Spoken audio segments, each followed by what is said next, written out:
پھر غزوہ احد کے وقت جب دشمنوں کی پیش قدمی کی خبر ملی تو نبی صلی اللہ علیہ وسلم نے فوجی ہائی کمان کی مجلس شورا منعقد فرمائی، جس میں مناسب حکمت عملی اختیار کرنے کے لیے صلاح مشورہ کرنا تھا۔ آپ نے اپنی رائے پیش کی کہ مدینے سے باہر نہ نکلیں بلکہ شہر کے اندر ہی قلعہ بند ہو جائیں۔ یہی درست رائے تھی، مگر اللہ تعالیٰ کو منافقین کے کفر اور نفاق کا پردہ ہٹانا منظور تھا۔ چنانچہ فضلاء صحابہ یعنی بڑے بڑے صحابہ کی ایک جماعت جو بدر میں شرکت سے محروم رہ گئی تھی، انہوں نے بڑھ کر آپ کو مشورہ دیا کہ میدان میں تشریف لے چلیں، اور انہوں نے اپنی اس رائے پہ سخت اصرار کیا۔ رسول اللہ صلی اللہ علیہ وسلم نے اکثریت کے اصرار کے سامنے اپنی رائے چھوڑ دی، اور آخری فیصلہ یہی ہوا کہ مدینے سے باہر نکل کر کھلے میدان میں معرکہ آرائی کی جائے۔ اور پھر آپ جانتے ہیں کہ جنگ احد میں پھر نتیجہ کیا نکلا تھا۔ غزوہ احزاب کے وقت 10,000 کے لشکر کی پیش قدمی کی خبر پاتے ہی رسول اللہ صلی اللہ علیہ وسلم نے صحابہ کو مشورے کے لیے اکٹھا کیا اور دفاعی منصوبے پر صلاح کی۔ اہل شورا نے غور و خوض کے بعد حضرت سلمان فارسی کی ایک تجویز متفقہ طور پر منظور کر لی۔ انہوں نے کہا تھا کہ اے اللہ کے رسول صلی اللہ علیہ وسلم، فارس میں یعنی ایران میں جب ہمارا محاصرہ کیا جاتا تھا تو ہم اپنے گرد خندق کھود لیتے تھے۔ یہ بڑی بارحمت دفاعی تجویز تھی، یعنی بہت اچھی دفاعی تجویز تھی۔ اہل عرب اس سے ناواقف تھے، یعنی بہت نئی بات تھی ان کے لیے۔ رسول اللہ صلی اللہ علیہ وسلم نے اس تجویز پر فوری عمل شروع کرا دیا۔ اس سے کیا پتہ چلتا ہے کہ جنگ احد میں اکثریت کی رائے مانی گئی تھی، جنگ احزاب میں ایک شخص کی رائے مانی گئی۔ اگرچہ مشورے اوروں کے بھی ہوں گے لیکن ایک کی رائے سامنے آئی۔ پھر اسی طرح خواتین سے بھی مشورہ کیا گیا۔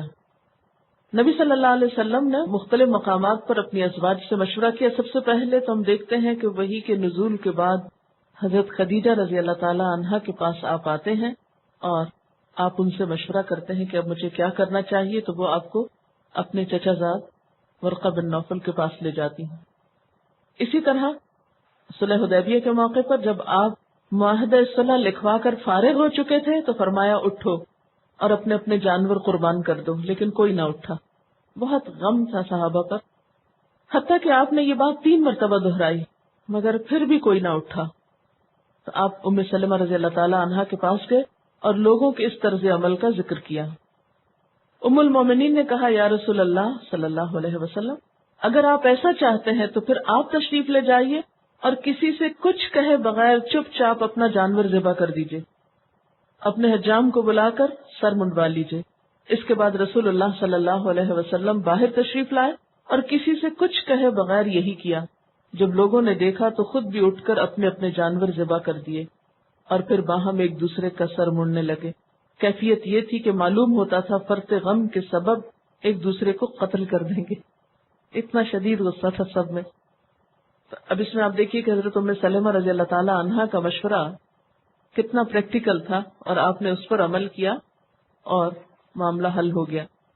اس کے بعد ہم صحابہ کرام میں دیکھتے ہیں، مثلاً حضرت عمر رضی اللہ تعالیٰ عنہ کے بارے میں آتا ہے کہ جب نیزے کے وار سے زخمی ہو گئے اور زندگی کی کوئی امید باقی نہ رہی تو امر خلافت میں مشاورت کے لیے 6 آدمی نامزد کیے۔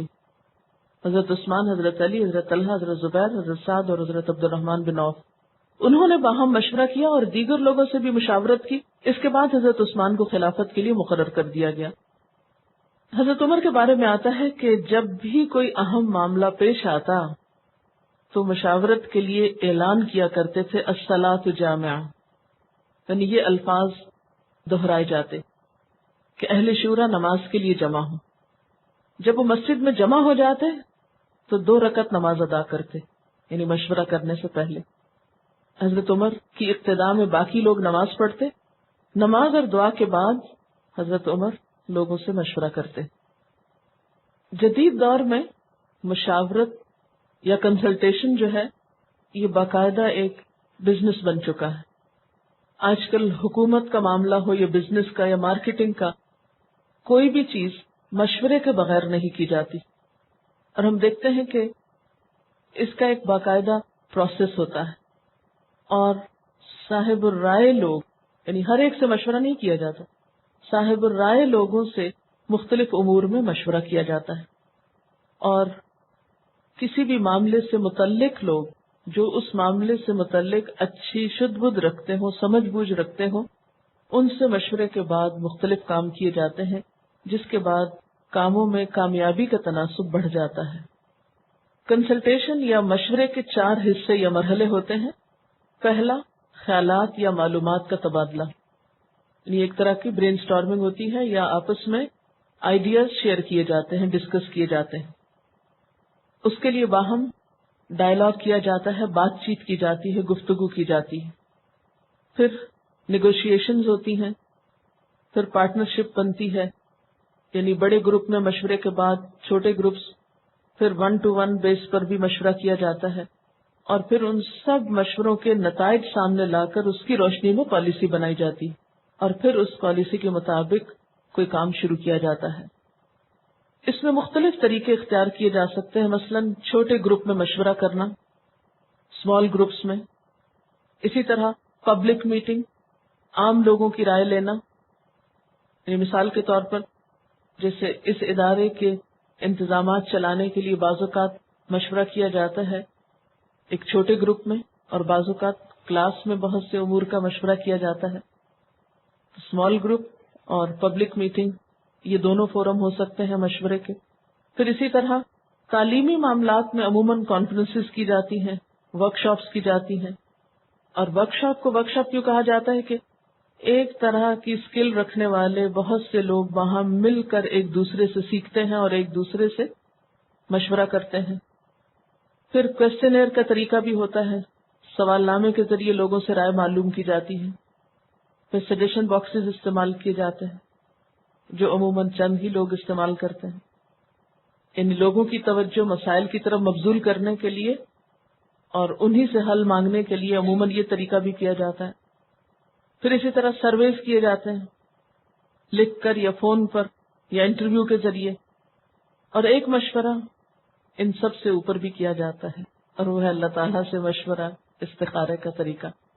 بندوں سے مشورہ کرنے سے پہلے اگر اللہ تعالیٰ سے مشورہ کر لیا جائے تو بندوں کے دماغ بھی صحیح سمت میں کام کرتے ہیں اور وہ بھی بہتر مشورہ لے کر آتے ہیں۔ استخارہ کرنے کا طریقہ یہ ہے کہ 2 رکعت نماز نفل پڑھ کر استخارے کی مسنون دعا پڑھ لیں۔ استخارے کی مسنون دعا میں آپ کو سنا دیتی ہوں۔ اللہم انی استخیرک بعلمک واستقدرک بقدرتک واسألک من فضلک العظیم فإنک تقدر ولا اقدر وتعلم ولا اعلم وانت علام الغیوب اللہم ان کنت تعلم ان هذا الامر خیر لی فی دینی ومعاشی وعاقبت امری فاقدره لی ویسره لی ثم بارک لی فیہ وَإِن كُنْتَ تَعْلَمُ أَنَّ هَذَا الْأَمْرَ شَرٌّ لِّي فِي دِينِي وَمَعَاشِي وَعَاقِبَةِ أَمْرِي فَاصْرِفْهُ عَنِّي وَاصْرِفْنِي عَنْهُ وَاقْدُرْ لِيَ الْخَيْرَ حَيْثُ كَانَ ثُمَّ أَرْضِنِي بِهِ۔ اے اللہ، میں آپ سے آپ کے علم کی بدولت بھلائی چاہتا ہوں اور آپ کی قدرت کی برکت سے طاقت مانگتا ہوں، اور آپ سے بڑا فضل چاہتا ہوں، کیونکہ آپ طاقت رکھتے ہیں اور میں کمزور ہوں، اور آپ جانتے ہیں اور میں نادان ہوں، اور آپ چھپی ہوئی چیزیں بھی جانتے ہیں۔ الہی، اگر آپ کے علم میں میرا یہ کام بہتر ہے میرے لیے دین اور دنیا اور انجام کار میں، تو مقدر کر اس کو اور آسان کر اس کو میرے لیے، پھر مجھے بھی برکت عطا کر۔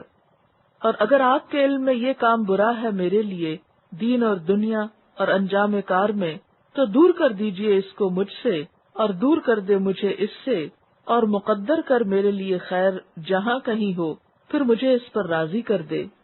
مشورہ کب کیا جاتا ہے یا کب کرنا چاہیے؟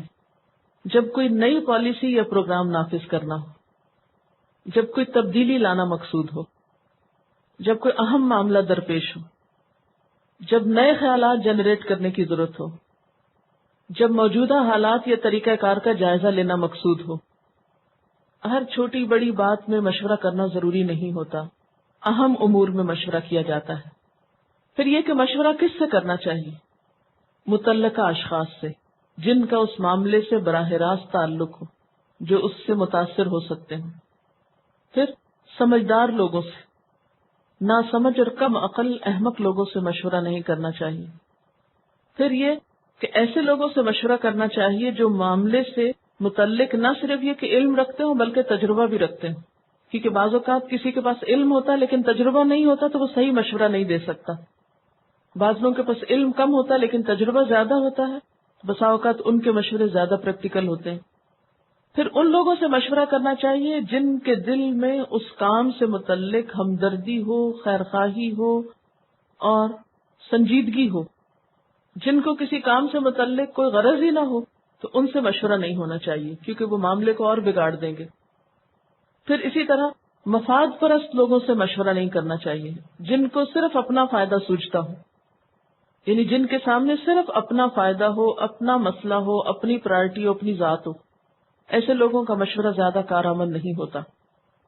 اگر کچھ لوگوں کی ایک چیز مشترکہ ہو یا ایک ہی جگہ کام کرتے ہوں تو پھر ان سب سے بھی مشورہ کرنا چاہیے اگر ان سے متعلق کوئی امر ہو.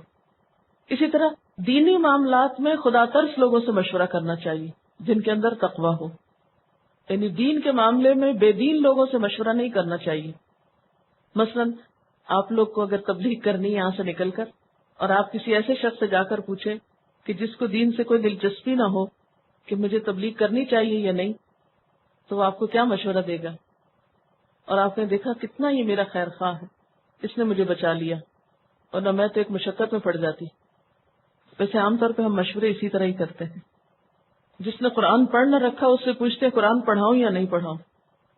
حضرت ابو سلمہ فرماتے ہیں کہ نبی صلی اللہ علیہ وسلم سے ان مسائل کے حل کا طریقہ دریافت کیا گیا جن میں کتاب و سنت کی کوئی واضح رہنمائی نہ ہو، تو آپ نے جواب کیا دیا کہ عبادت گزار اور تقوی شعار اہل ایمان اس پر غور کریں.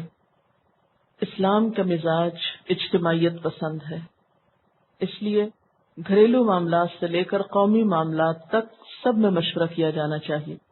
ہمارے ہاں عمومی طور پر گھروں میں مسائل کیوں پیدا ہوتے ہیں والدین اور بچوں کے درمیان؟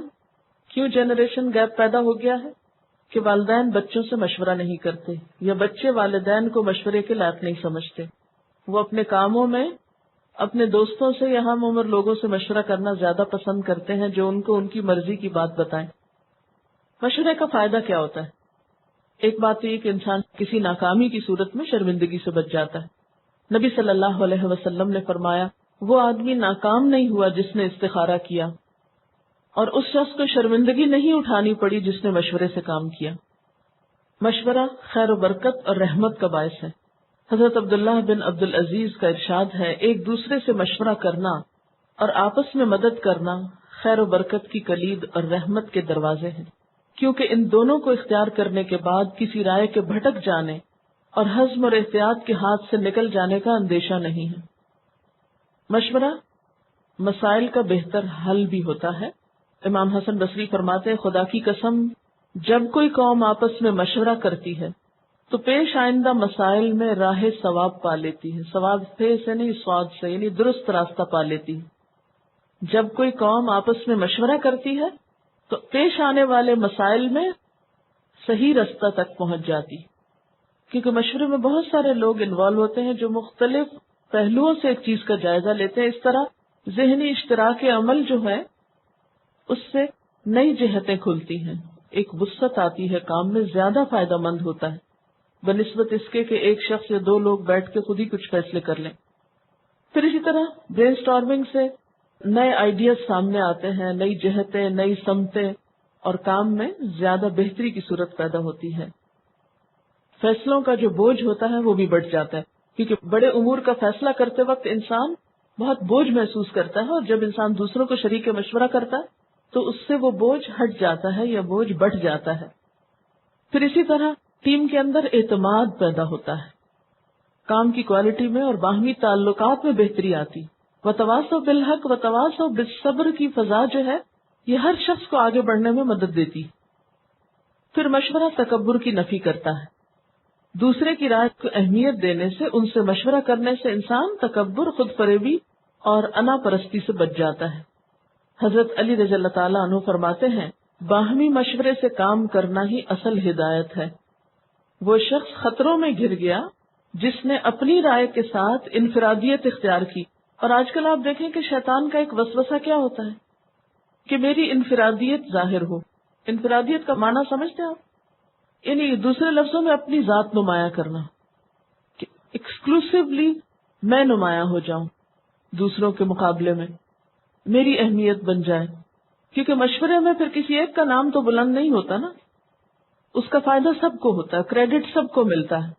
تو جو شخص اکیلا کریڈٹ لینا چاہے عموماً وہ مشورہ کرنا پسند نہیں کرتا، دوسروں کے ساتھ شیئر نہیں کرتا، کیونکہ اس کو ڈر ہوتا ہے کہ میری بات کا فائدہ دوسرے اٹھا جائیں گے، مجھے اس کا زیادہ ریوارڈ نہیں ملے گا. لیکن جو شخص اللہ کے لیے کام کرتا اسے اس سے کوئی فرق نہیں پڑتا، اس کو یہ یقین ہوتا ہے کہ جو میرا حصہ ہے وہ میرا حصہ ہے، جو میری محنت ہے وہ میری محنت ہے، جو میری کوشش ہے وہ میری کوشش ہے، جو بات اللہ نے میرے منہ سے نکلوا دی اس کا ثواب مجھے کو ملے گا، کیونکہ وہ بھی تو اللہ کا ایک احسان ہے کہ وہ ہمارے منہ سے نکلوا دے کوئی اچھی بات.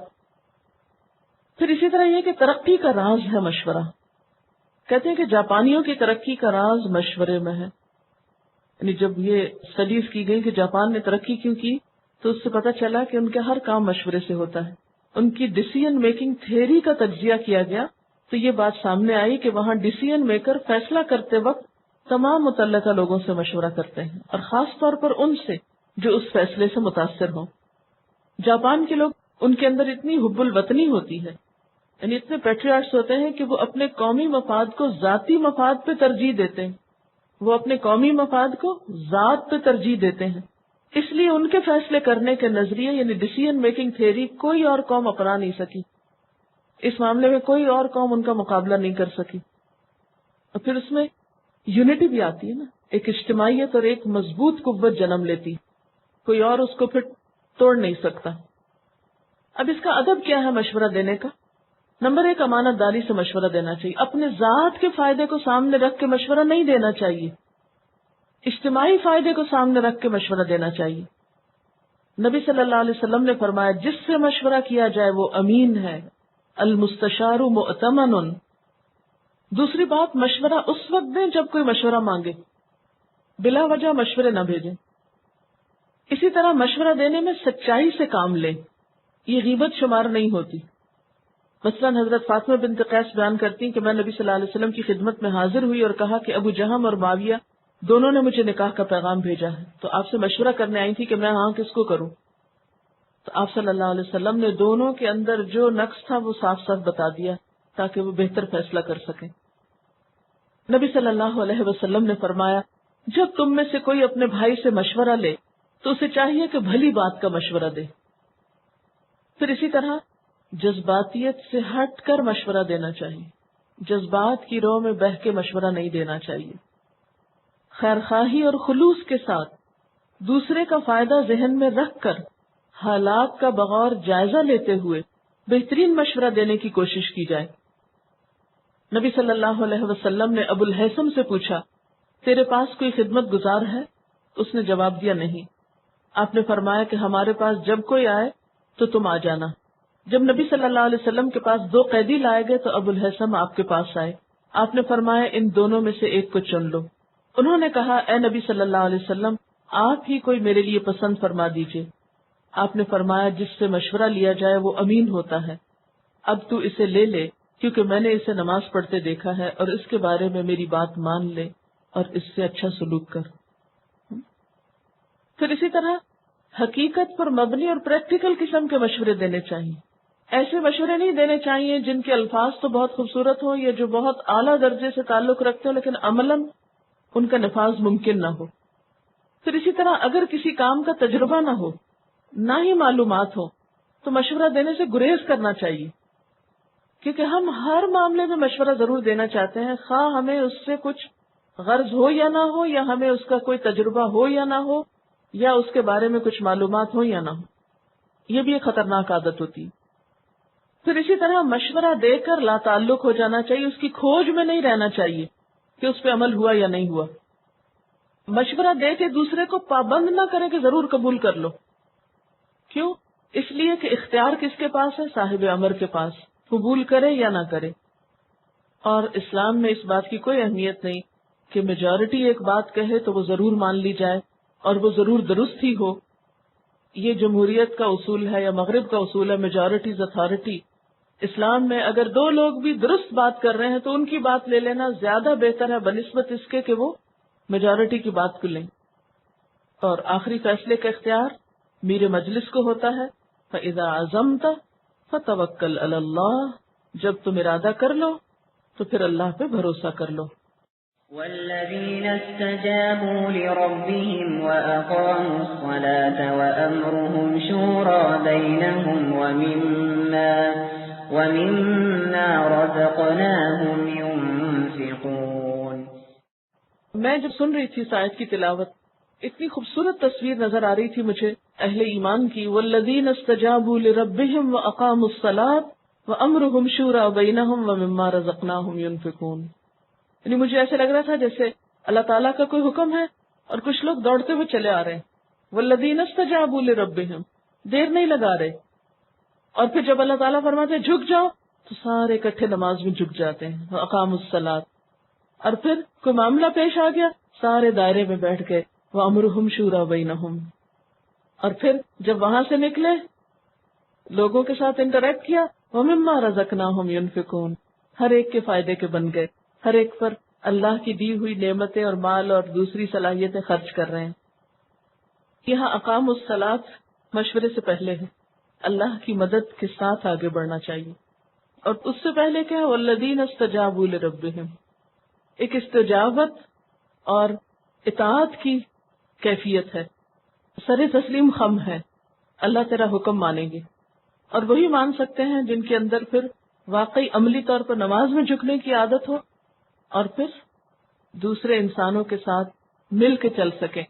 اب دیکھیے نا کہ باہم مشورہ کون کر سکتا ہے؟ یعنی اس کے لیے ایک دوسرے کے اندر جذب ہونا پڑتا ہے نا. جیسے بادلوں کے برسنے کی مثال تھی، تو بادلوں کے ٹکڑوں کو کسف کہا گیا نا.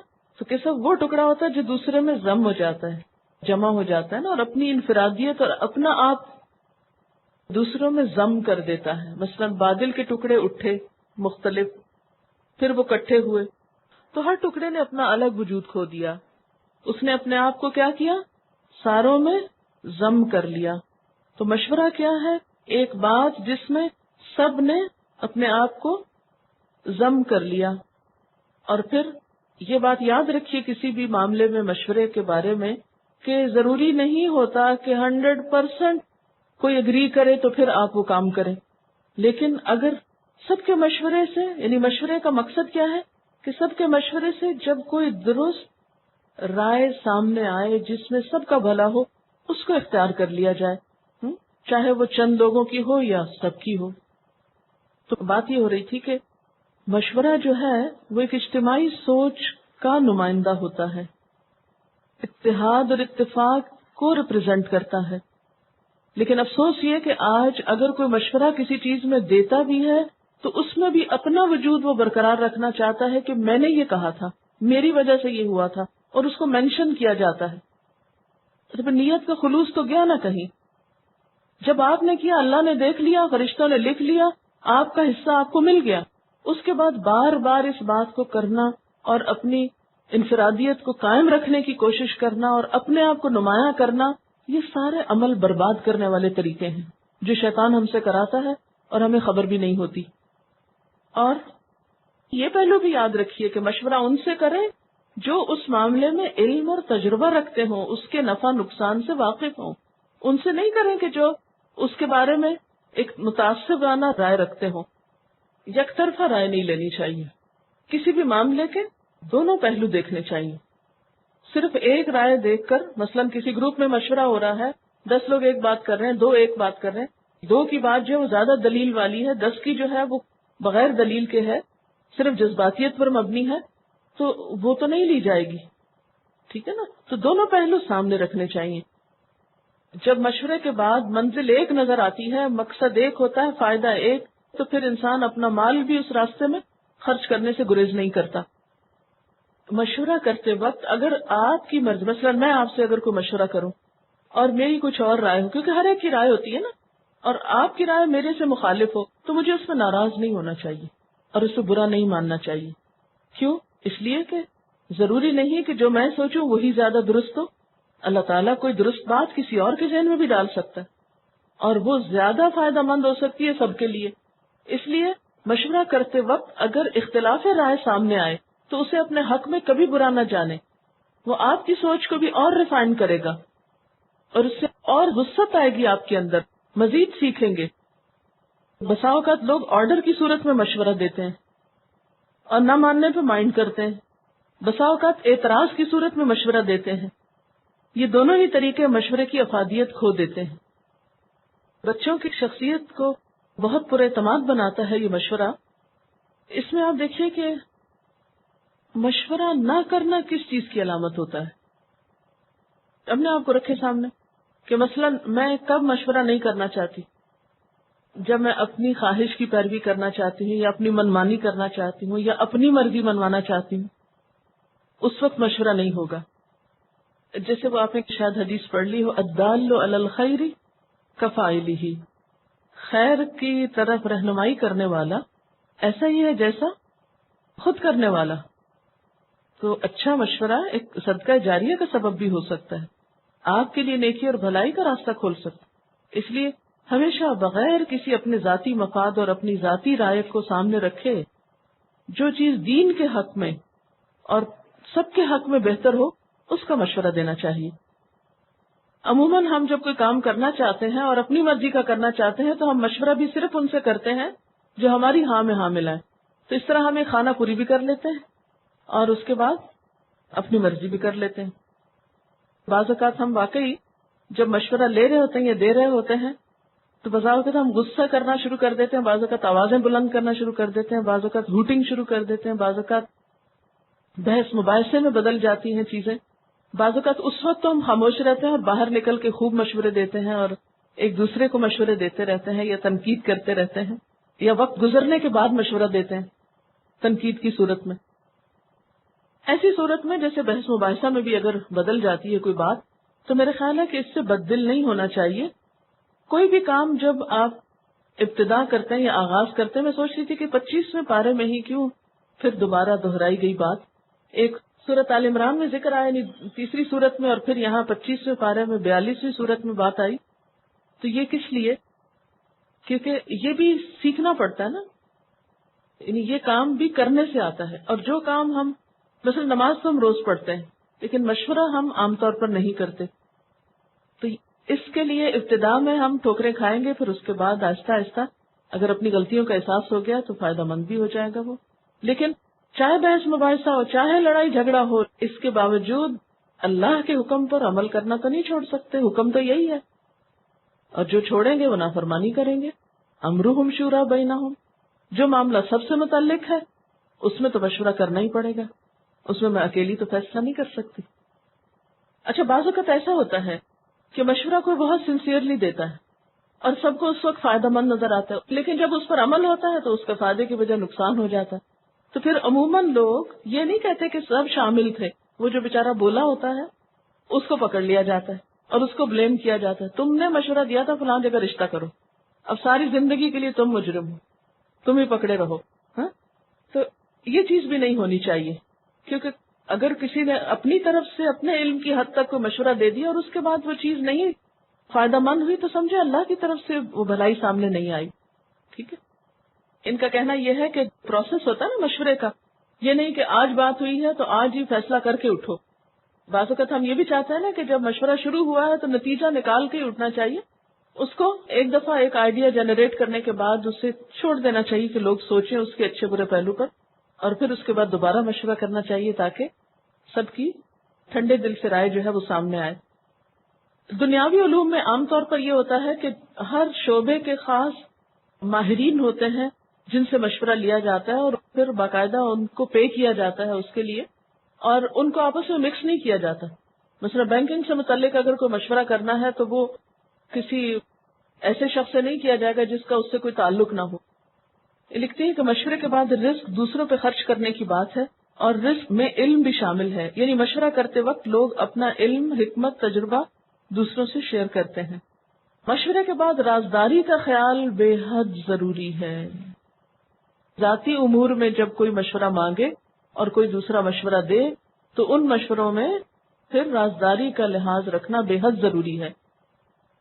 وآخر دعوانا ان الحمد للہ رب العالمین۔ سبحانک اللہم وبحمدک نشہد ان لا الہ الا انت نستغفرک ونتوب الیک۔ السلام علیکم ورحمۃ اللہ وبرکاتہ۔ پھر غزوہ